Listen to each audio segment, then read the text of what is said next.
Okay, ladies and gentlemen, welcome to another podcast by your host, Joe Oriani. Truthchat.fun. That is my website, www.truthchat.fun. If you want to leave me any messages, any voicemails, any suggestions, any comments, anybody who wants to be a guest is welcome to do. Today is a very special one for me. I don't want to go over too long.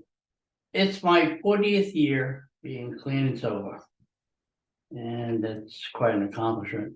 But I want to talk about that. But first, I want to do some quick housekeeping here. It seems that what I want to say is this. First of all, I want to talk about something that's been bugging me for a while. It's the Colonial Penn life insurance, $9.95 a day.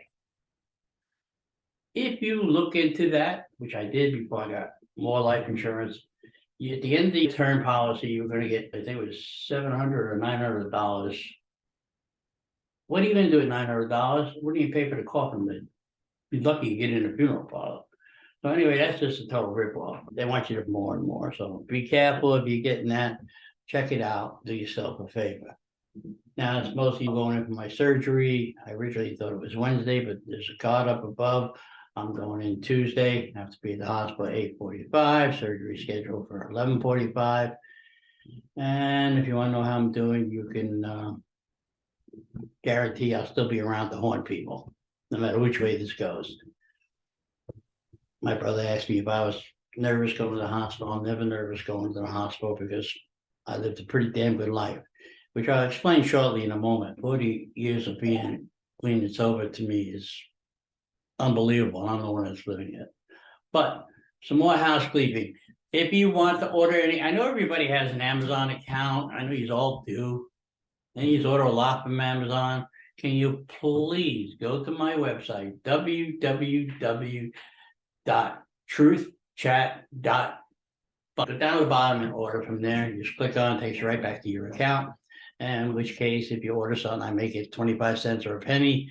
I need $7,500 to get new equipment, at least. And I do have a GoFundMe page, not that anybody cares. I do. So far, I got super. You can make a donation on any one of the podcasts that you're listening to or watching to on YouTube, et cetera, et cetera, et cetera, et cetera. Anyway, enough all that stuff. In the meantime, it's hot down here. It's 87 degrees today. There's really nothing new. I'm not going to talk about politics today because I don't want to.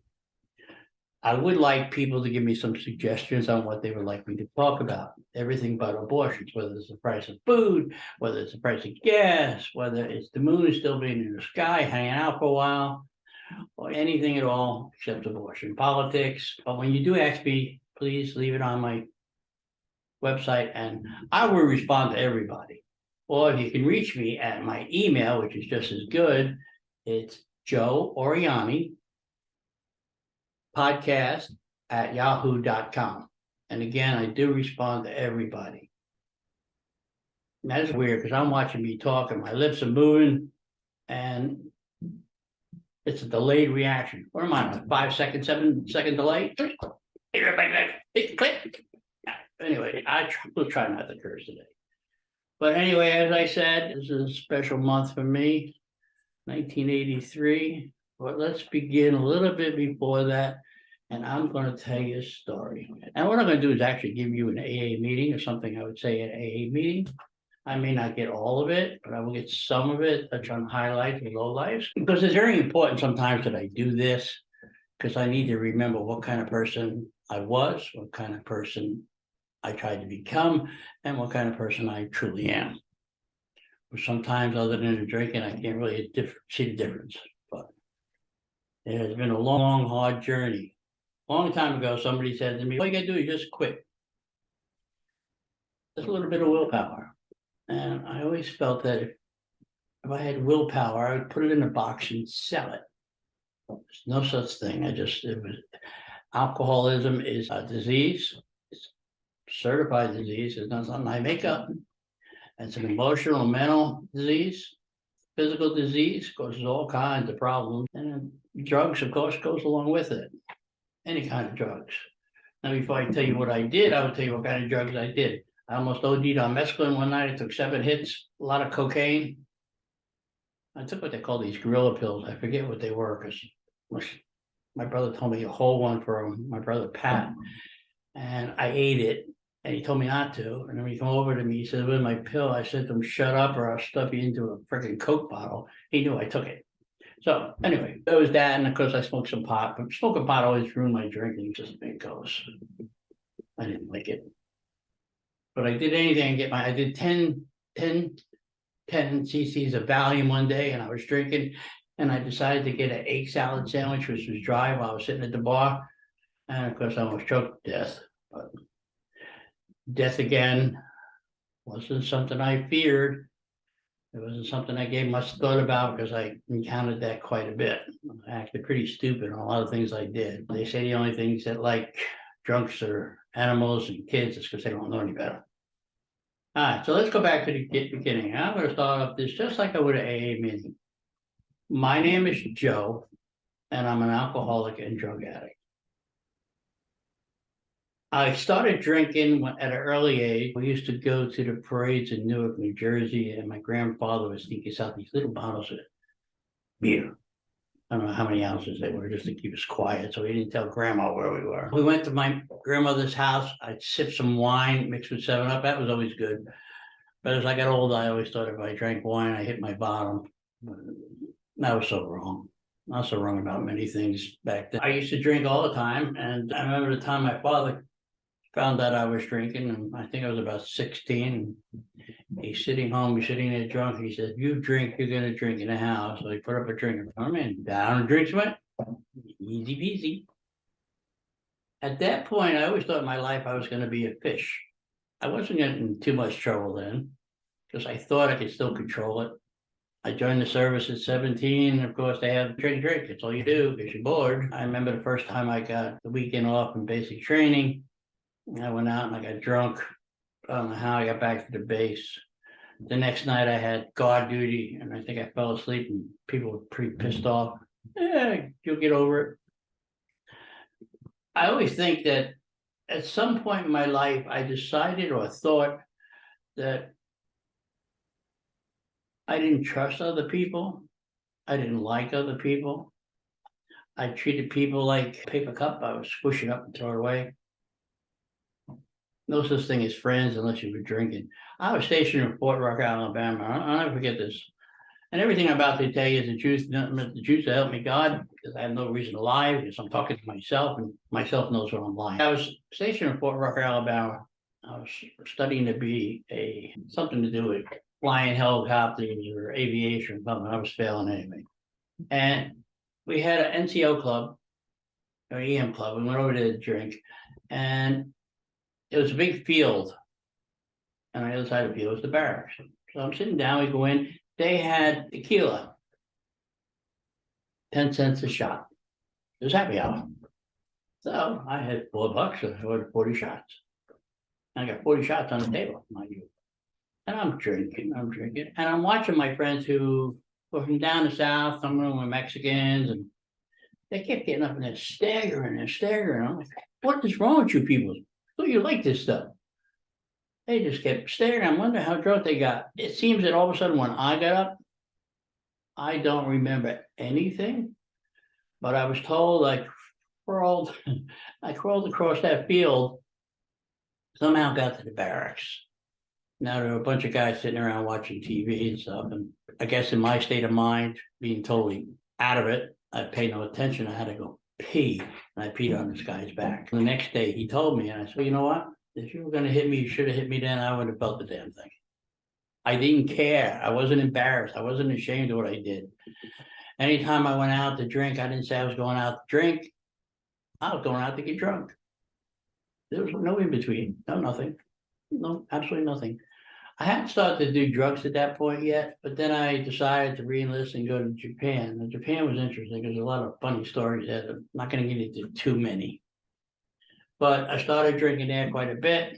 Went over to the club, drank, went over to the club, drank. Yeah, this and that and that. One time I took a train from the base to Tokyo, and then took a cab back, walked in the front door, walked out the back door, and went back on a train to Tokyo and didn't pay the cab driver to say I got busted down the rank.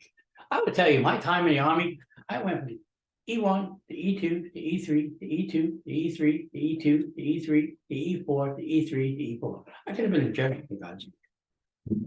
Anyway, I've done things like that when I was in Japan. One night we beat up somebody, and I don't even know what the reason was. I just remember I was stomping on his face with my boot, and he pointed us out the next day. And when he pointed us out, my hand was shaking because I couldn't remember, and I imagine what he said was absolutely true. Japan was a funny place. I remember I had a lot of friends in Japan, and most of them were all hookers, by the way. And I didn't pay for anything because they liked me to dance with them, and they give me money just to stay inside them into the Stars and Stripes club upstairs so they can get in. And that's all I had to do, and they give me money, drinks, and whatever. I had met one lady, young lady, and I call them lady because they were my friends. And they treated me with respect, and I treated them with respect. And she owned a bar further up north, Tokyo. So she said to me, it was a Sunday night. She said, Joe, come on up. Okay, it's gonna be a fun night. Get all the way up there, and I remember everybody there was Japanese, and they're all buying this American asshole some drinks. And every time somebody buy me a drink, I go, come by, we drink it sake. I must have come by myself to death.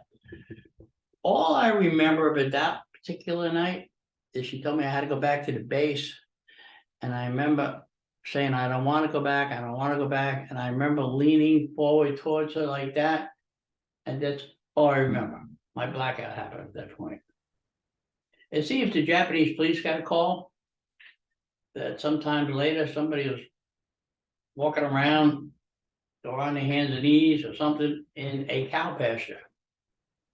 And when the Japanese police arrived, they said to me, what are you doing? I said, I'm looking for a cow. What do you think I'm doing? Needless to say, I got put in the Japanese jail, and then I got transferred down to the MPs, and the MPs brought me back to base. The joke was, what are you gonna do? What were you gonna do, Joe, when you found them cows? Yeah, got no idea, sorry. Yeah, of course I got busted for that, but that was my life. Jumped out of a second story window there because the guys were gonna leave me because I was too drunk, and I landed on top of the freaking car. Didn't break nothing because I was too drunk to break anything. Never caught a cold when I was drinking either. Anyway, I had got involved with some bad people when I was in Japan. They were the kind of people that would cut off your finger if you did something wrong or you had to feel sorry. Being in movies was absolutely true. These people would cut your throat out and think nothing of it. And I got involved with them doing certain things that I shouldn't have done. They were talking to me about buying weapons, but I couldn't. I had access to nothing. I just pretended to be a big shot. And I knew at one point that I had to get the hell out of there, but I knew I couldn't think of the safest place on earth where I can go to. So the safest place on earth for me to go to, and my logic is really screwed up here, was Vietnam. So I volunteered to go to Vietnam. 1 year, 3 days, and I don't know, about 30 minutes. It was living hell. I'm not going to tell you what I did, but I will tell you some of the things I did when I was drinking. We had the town that was on limits to 8 o'clock. I won't tell you about some of my other exploits there because I don't want to embarrass anybody, especially myself. Because there was one woman there who just absolutely kept pulling me over, and she was definitely, she just wanted to have sex all the time. And one time I tripped over a motorcycle because I was drunk. I had a cast on. I didn't get no medals for that one. Apparently I got the Army Commendation Medal when I was in Vietnam. I don't know why. I'm not 100% sure. Another time I took this rift down, going back to base. I had to get back, get some sleep. And some idiot Viet Cong took a shot at me. And I wasn't happy about it, and I had a drink in my hand. So I started chasing the guy down the alley. Yeah, two things wrong with that. One, I was chasing him down an alley. Two, I didn't have a gun. I left it back at the base. They kept it locked up. And three, I was really pissed that I spilled my drink. More than anything, that really pissed me off. So that was another stupid thing that I did. And I remember that. I remember going along the roads, they say you don't stop and eat the sandwiches there or any place else off base. I remember having a sandwich that tasted like a Subway. It was really good. I said to the guy, what is it? Apparently it was dog meat. I had a second one. I was hungry. Yeah. Then I started to get into drugs. I met people who were, I had a little refrigerator in my barracks when I was there. And I would sell beer out of it, try to make some extra money.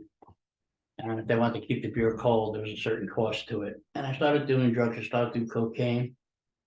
It was like sitting in a chapel doing cocaine. And getting up on the thing and there's nobody there and you're preaching to yourself, thinking God's there with. Going over to the medics at midnight. Totally beat red. And they say, oh my God, you got sunburn. I would say, Doc, this just happened in the last 10 minutes. Apparently, I had no idea what alcohol poisoning was. Didn't find out till later. I started doing that. All the friends I made were all into coke and drinking. And it was one big party time when we weren't working. When we were working, we took it serious because our lives were on the line. We did our best under the circumstances. And not that it mattered. I'll tell you some story. One time when I first got there, I was in a club, they had a club on the base, and we heard incoming mortars. So everybody, and Miller Lite, I will never drink that again, even when I drank. Piss warm, that's all I had. And I remember getting up on the table. I was one of the last ones to leave because I was in no damn hurry. I think I had a death wish then. And I remember getting up, and I turned around and looked at all the tables. Do you know everybody took their beer with them? There wasn't a drink left on the table, maybe a can or two, but that was about it. They weren't going into them buckets without them, which I found. You're driving down the road and you two Viet Cong out in the middle of the field higher than you are, setting up a mortar round, it's gonna blow you up that night. And the MPs are just looking at them like, oh, come on, guys, what is this? So that was all the fun things that we did. Now, I got out of Vietnam. I was a wreck. I was into drugs. I was drinking twice as much as ever. I was awful. I was awful, awful. I'll admit that. I look back now and say, how the hell did you survive that? Why did you do them things? But again, I had no emotions. I had no feelings, nothing. When I first got back home from Vietnam, the first thing I did, went to my mother, stayed there, and I said to my mom, I'm not getting out of bed unless there's a shot of whiskey on the table. Like 7 o'clock in the morning. And there was a shot of whiskey on the table. It's the only way I could survive, the only way I could do things. I was a total wreck. If I heard a firecracker in the background, I'd jump underneath the car. My nerves were just rattled because of the job I did when I was in country. They sent me to, I don't know, Fort Knox, Kentucky. And when I was at Fort Knox, Kentucky, it was a dry county. So we used to have to hitch a ride to go up to the nearest bar. One night, in particular, me and my friend, we hitch a ride up to the bar. We go to the bar, we get drunk. And we're coming back and we hitch a ride coming back. I should have realized there were 4 guys in the car. Common sense if you had any. One guy says, okay, you get in the front in the middle, which I did. The other guy, my friend, got in the back in the middle. We're driving along, they pulled over, they put a knife to his throat, tell him, give him his wallet. He gave him his wallet, they made him jump out. Now, we're driving along, I'm the only one in the car, and it still didn't bother me in particular what they did. The guy goes to me, I want your wallet. I said, I don't have one. Actually, I did, but it was in my front pocket. He goes, you're gonna get out. I said, wait a minute. You just robbed my friend. We are both drunk. The base is still a few miles away. At least you can do that, you got your money, is drive me to the base. That's how stupid I was. Needless to say, of course he didn't. Seen them same guys about a week later, and of course we just busted them up. And about a month after that, we were in a bar one night. And Kentucky's a strange place. It's beautiful, but it's strange, the people are. And I was in a bar and I was leaning against a cigarette machine, okay? And behind it was a lower level where people were eating their dinner and the bar was up here in the front. The guy walked in with his friends, he sees me, he walks over, he says, come on, you son of a bitch, we're gonna go outside and fight. Now, as drunk as I was, I didn't feel like going anywhere. So I said to him, listen, if you're gonna hit me, you hit me right now. I would never say that again. Because he hit me and he hit me so hard, it was like in the movies. I was flying over a couple tables and the people's on the table into their food. But that's something I learned. Never say ask somebody to hit you because they actually might do it. If it wasn't so sad and disgraceful, it would actually make a good comedy scene, but I've seen them make movies like that before. So I would never do that again. I wasn't a stuntman. Anyway, I decided that it was almost time to leave Kentucky, but I was still drinking too much, and I couldn't take it. I couldn't, stupid ass tanks, and I hate tanks. They're always so dirty. You gotta clean them. Nobody had any idea what I was doing. They said you can paint your barracks. So I painted it purple, my little section, pissed off the sergeant. I said, well, you said I could paint it any color. But anyway, I got so mad because I felt like everybody was just against me. It got to a point where I was actually drinking Bloomsbury Farm wine, $1 a bottle, because I couldn't no money to go anywhere. And I'm like, this really sucks. So I decided to go AWOL. That's enough of this shit. I stayed AWOL for about 6 weeks. And then I thought about it, and I decided to turn myself in. When the MPs picked me up, the police, they brought me over to Rikers Island, handcuffed me, and I was handcuffed to a guy who had just accused of committing murder. Shit, this place ain't for me. So they decided to go ahead and put me into a halfway house in Paterson, New Jersey, Mount Carmel Hill, it's called. Now, I stayed there for 13 months. Clean, no drinking. You notice I didn't say the word sober because I was not sober. I just wasn't drinking. And I always thought I had it under control. Then one night I went to stay at my mother's, and I remember looking outside the window at the bar I used to hang out across the street. It's 2:00 in the morning, 10 after 2. It's a big fight outside. And I'm saying to myself, look at this shit you're missing. What is wrong? You're missing all this. Over. So I left the rehab and went back to drinking. During that time, I went down to Florida, and there was the lady I was with, our aunt had a problem with her boyfriend, and the boyfriend wanted to kill himself. And he has a gun. I didn't think the first time it happened with a gun, but he has a gun. And I walk in straight at him. He goes, I'm going to shoot you, and I'm going to shoot me. There's something insane when you face somebody with a gun and think you're going to get away with it. Not once, I've done it a couple times. But I just walked into him, looked at him, and took the freaking gun away from him.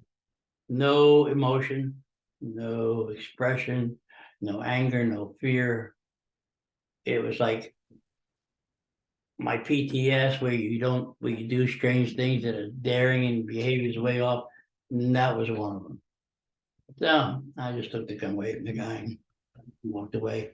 Going back to New Jersey, I was hanging out in the bar again. And one day the guy said to me, I don't know where I was the night before because I was in a suit. And the guy said, I walked in the bar, they needed somebody to go canoeing with. Hey, cool, whitewater rafting. So I go up, I change clothes, I come back down, we go up to the Delaware, me and my friend Jerome, we get in the canoe, and off we go. We turn around, we see everybody tipping over, losing their beer and their pot. And me and Jerome go down for about a half hour down the river, and we find a rock, and we pull over there. And we're just sitting there relaxing, smoking a joint, drinking some beer, and doing a little coke. And here comes the other guys, and we were laughing because they were so soaking wet. So me and Jerome get back in a canoe. We go maybe 20 feet off the rock, and the canoe tips over. My right foot actually gets stuck underneath the rock. And the water's about coming over my head. And I yelled at Jerome. I said, Jerome, there's no time to tell you, but I can't effing swim. He said, what? I said, I can't swim. Now, needless to say, I lost my shoes, got my foot loose, and managed to get out of that particular mess I was in. Because my father the next day said, if I had known you were going to do that, I would have took insurance out on you. Thanks, Dad. Appreciate your help. My son, Joey, used to hang out the window, and his mother goes, hey, look, there goes your dad, the drunk. And I'd wave to him. That's the way it was then. That's the way always things would be. I started to work as a bartender in this particular bar. And if you ever seen the movie Gremlins, this bar was like the movie in the first Gremlins. It was a total friggin' zoo. Fights all over the place, people doing coke on the counter, all kinds of shit going on. And I was the chief head bottle washer. And I had to I would go by, do a line of coke, take some shots, drink a lot of peppermint schnapps, all day long, drink. My drinking consisted of vodka and orange juice in the morning, because I needed the orange juice for breakfast. Switch to beer, then switch back to vodka and orange juice, and then mix it with some shots. The only time it was really bad if I drank blackberry brandy, because then I become nasty. My mother used to say I was a good drunk until I drank that.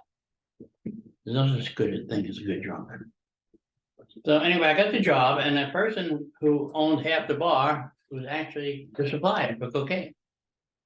His name was Tony. He owned half the bar.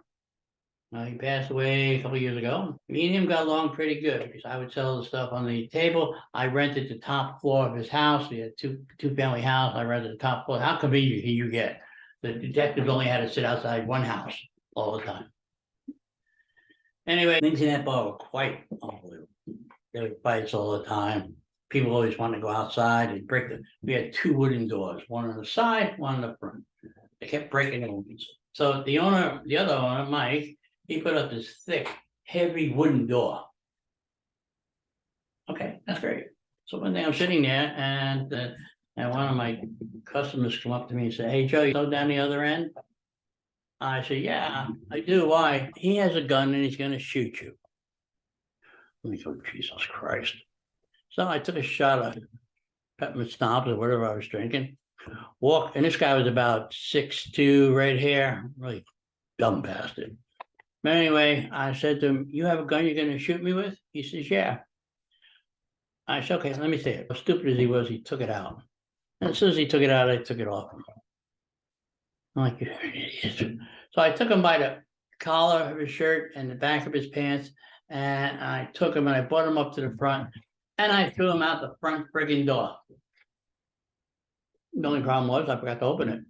Man, that hurt him. I took his gun and I threw it over into a local reservoir, which we had. That was the second time somebody wanted to kill me, and I didn't care. And there was some more along the way. Those were two very funny ones. Again, I didn't care. I had no emotions. I wasn't afraid of dying. Wasn't afraid of anything or anybody. I wasn't a badass, because I hated to fight.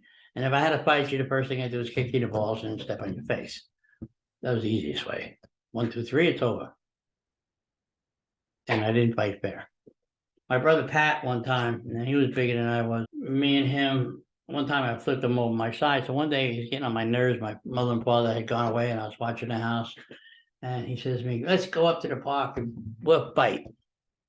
I said, "Okay." Now, Pat was the type of person, if he got hit over the head with a freaking bar stool, it didn't faze him at all. It was like a rustler. It didn't bother him. So I said to him, "Let's make sure we do it fair. Nobody starts punching until we're ready." He said, "Yeah, no sucker punches." So we got up there, and I guess I was still drunk as normal. He threw the first punch without me even knowing it was coming. He hit me, but I didn't go down. And I could see the surprise in his eyes. I got on top of him, started beating the shit out of him. And finally he said, "Enough is enough is enough." And he said, "Nobody ever got up from a punch that he threw. Here you go. Lucky me." And that was the end of that. The tension was gone. Everybody was fine until he stole some of my checks for his drugs, because he was a drug addict.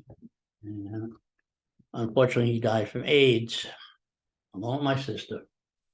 Along with my nephew committed suicide. My son died from Huntington. So, all these debts go a long way. Very sad, but life goes on, as I just told somebody 10 minutes ago. I think about the people I lost. But anyway, that's when I didn't have feelings. I didn't care. So I decided at one point to meet my wife. She came in a bar one day and she was dating my brother, Pat. At the time, she looked pretty good and I was pretty horny. So I had a joint and she liked to smoke pot. And I said to her, "Listen, where's Pat? I don't know. He's supposed to meet me here, but he's running late." And I was closing the bar up. I said, "You can come up to my place and we can smoke the joint, whatever." One thing led to another. Next thing you know, I'm marrying her. My mother did not go to that wedding, which is probably good, because they had so much coke at that wedding. It was unbelievable. Because the guy who was my coke dealer and friend is my best man. You can see a picture of me looking stoned to the max. There was coke all over the place.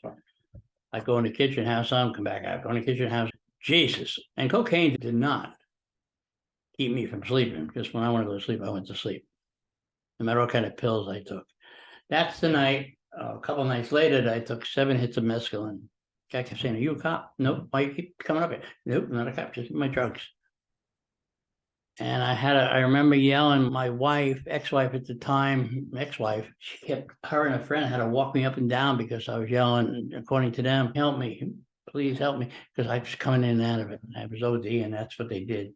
So I didn't have to go to the police or the hospital. Then one night in March 1983, a lot of things have happened in between then. I told you, I didn't like people. I didn't trust people. I didn't care about people. I didn't care about nobody. I don't even think I cared about myself. I hated everything, everyone. It's everybody's fault. God abandoned me. All this bullshit that you go through, self-pity. I decided, it was March of 83. I don't remember the exact date, be a third, fourth, somewhere around there. A week before, let me get back to that. A week before, I was walking in Hoboken, New Jersey, and I was high and drunk. And I remember seeing my grandmother, God rest her soul. She was a devout Catholic. Now, I was a Catholic, but not a devout Catholic. You know? And I remember her saying to me, "I'm saying a novena for you." Now, people who don't know what a novena is 9 days of prayer for the helpless. She did it to St. Jude, who's a patron saint of the helpless or hopeless. That's good, Gramps. Keep praying, I need it. On the 9th day, I was sitting home with my ex-wife. We got into a fight. I remember I was drinking 16-ounce cans of beer and drinking blackberry brandy, which really wasn't a good mixture. And she got mad. She says, "I'm going to my girlfriend's house." Get the hell out. Where do I give a shit? And one of the things I would tell you in my past, I always loved snow. It's pretty much too many movies. But I remember saying to myself, "You know what? My job sucks. I'm having trouble with this. Life is bad. Nobody's treating me well. Nobody likes me. Nobody cares about me. You know what? Screw all of you. I'm just going to kill myself. And then the next day, everything will be fine because you'll feel so sorry for me." So anyway, I did that. And I drank more, and I said, "This is enough." I went into the kitchen, looked for something I would kill myself with, and I couldn't find it. Oh, I found the electric knife. I took the electric knife inside. I guess it was about 8 o'clock at night. Took the electric knife, put it to my wrist. There's some scars here from other suicide attempts. But I pulled my, guess what? I forgot to plug the damn thing in. I'm like, you know what? This is all screwed up to hell. So I decided at that point I needed some help. Because if I can't kill myself right, there's nothing I can do right. Even I was a losing battle against myself. So I walked down to the Christ Hospital, which was a few blocks away from where I was living. And I remember I had my blackberry brandy with me. And so I started to walk. It started to snow, light snow flurries. And it put me in a pretty good mood. But when I reached the hospital, they made me take away my blackberry brandy. And I felt like I was losing my best friend. I got rid of the brandy. They put me in a psych ward for about a week. While I was in there, funny thing happened to me on the way to the psych. While I was in there, the drug dealer calls me up, Tony. He gets me on the phone. I had pay phones back then. And he says, "What the hell are you doing in the psych ward? What are you, crazy?" And I'm thinking to myself, that's a hell of a statement. I'm in a psych ward. Do you think I'm crazy? I'm like, "Tony, I just need to get my head cleared, blah, blah, blah. Then I'll be out soon." But while I was there, they brought in people from AA, St. Nick's group, St. Nicholas in New Jersey, and called the Last Stop group, the Last Call group.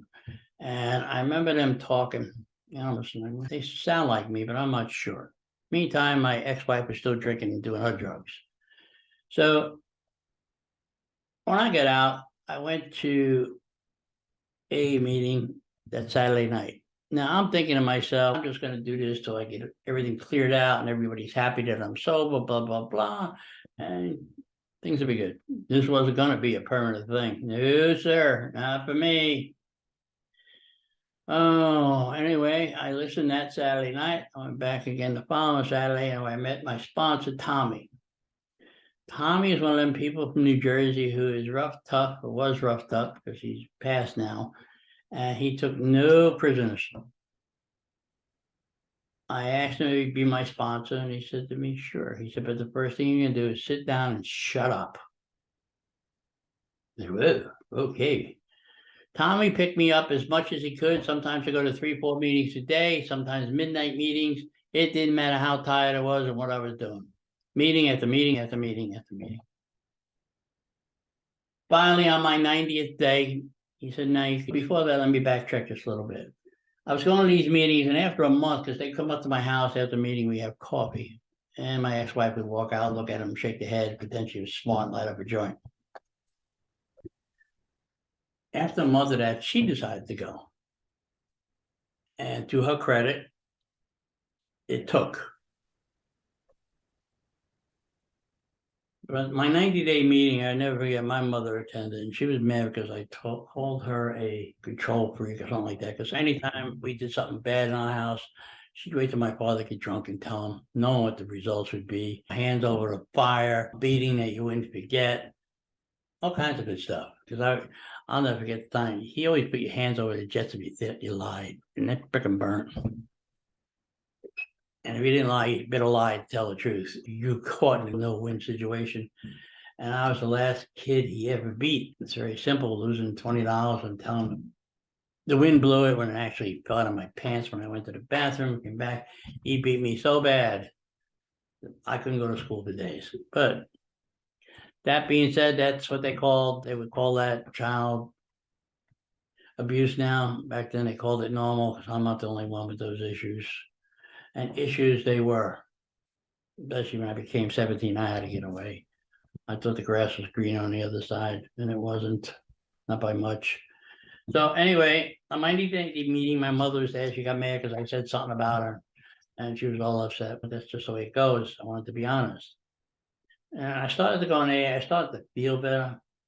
I remember Tommy telling me, you have to believe in a higher power. I said, bullshit. I said, there's no such thing as God, and if there is, he left me a long time ago. So what he made me do, he said, you see that chair over there? And, yeah, what about it, Tommy? He said, pretend that's your higher power. Are you crazy?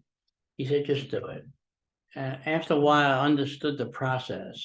So I believe in a higher power more than I did a God, which is actually the same, I guess, in the long run. I went to big book meetings. I learned all the steps. I practiced all the steps. Things went very well. I remember, I think it was my 5th year. We went down to Perth Amboy, New Jersey to speak. Now I haven't spoken in front of large groups. I speak in front of small groups. And I looked outside, and there was this maybe 5 rows filling up with people. And then there was a curtain. I said, Tommy, I don't want to speak. There's too many people out there. He goes, oh, come on, Joe. He said, that ain't that many. It'd be good for you. Fine. Now, while you're waiting to be called, you're usually sitting in the back listening to the other speaker. My name was called. I come out, and apparently they pulled the curtain back, and this place had over 1,000 people in it. I almost had a damn heart attack. So I was not a public speaker per se.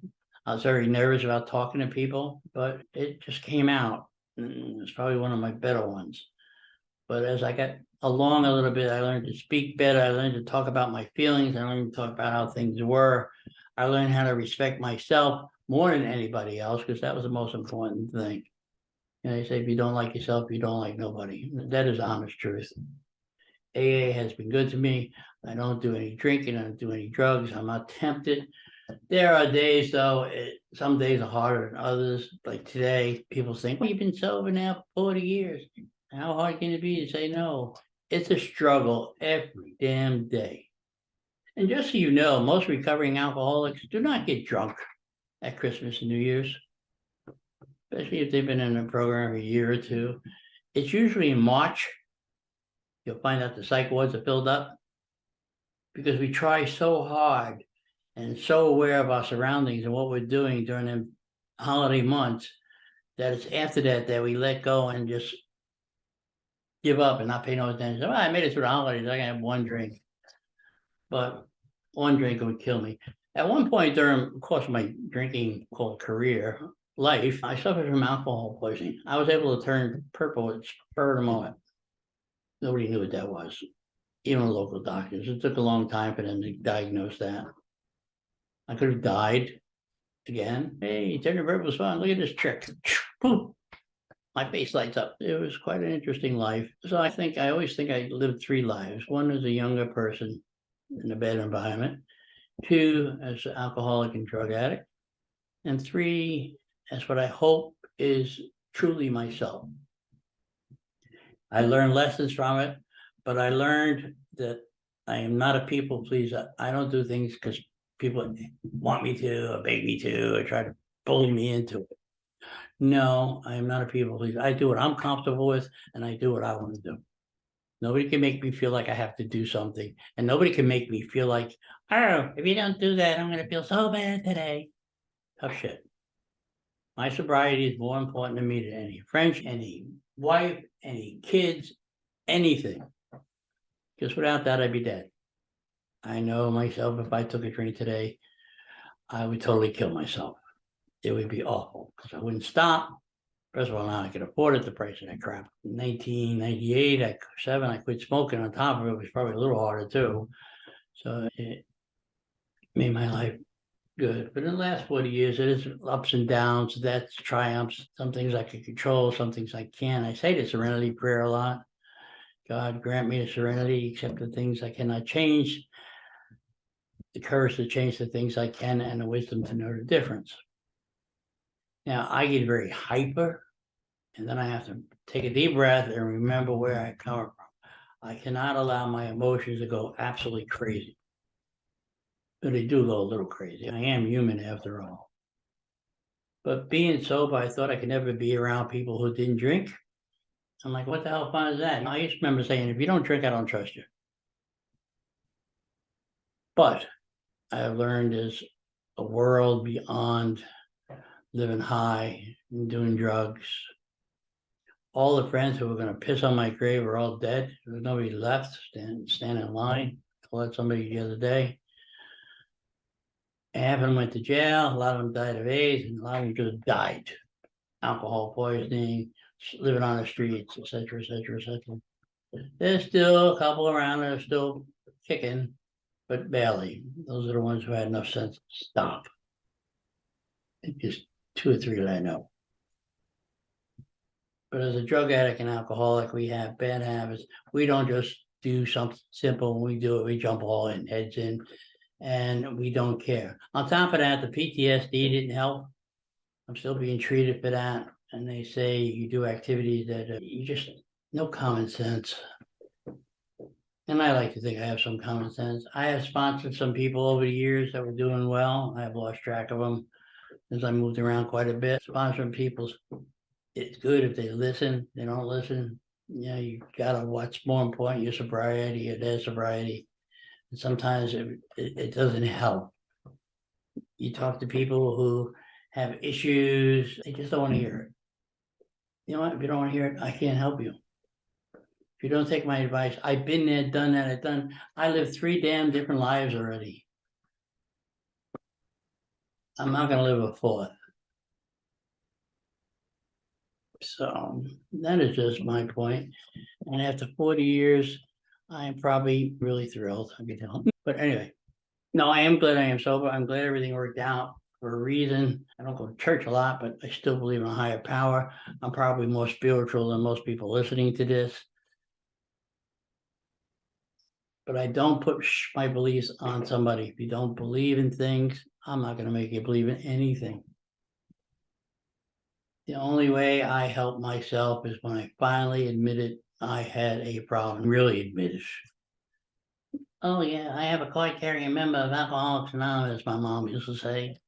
I probably did. Didn't have cards back then because this is anonymous. So anyway, here I am today. 40 years when I should have been dead. Probably I always assumed it's 45. So all this extra time for me is just extra time. So am I afraid to die? No, I will die happy and I will die sober. Some people say, oh, I know I'm dying, I'm going to drink. Me, I didn't work this hard to get where I am now to go blow it on the last minute on this planet. So anyway, with that in mind, I'm going to wish myself a happy 40th.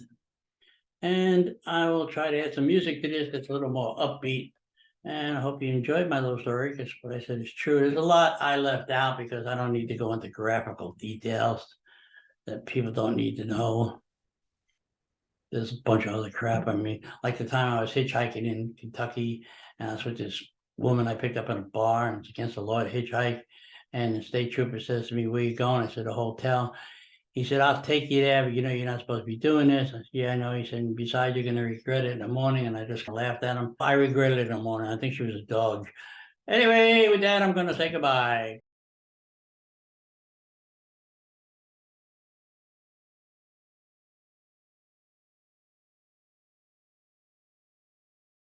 Oh, when the saints go marching in. Oh, when the saints go marching in. Oh, when the saints go marching in. Oh, Lord, I want to be in that number. When the saints go marching in. And when the sun begins to shine, and when the sun begins to shine, oh Lord, I want to be in that number. When the sun begins to shine, and when the moon turns red with blood, and when the moon turns red with blood, oh Lord, I want to be in that number. Oh, when the moon turns red with blood. Some say this world of trouble is the only one we need. But I'm waiting for that morning when the new world is revealed. Oh, when the new world is revealed. Oh, when the new world is revealed. Oh, Lord, I want to be in that number when the saints go marching in. Oh, when the saints go marching in. Oh, when the saints go marching in. Oh, Lord, I want to be in that number when the saints go marching in. Oh, when the saints go marching in. Oh, when the saints go marching in. Oh, Lord, I want to be in that number when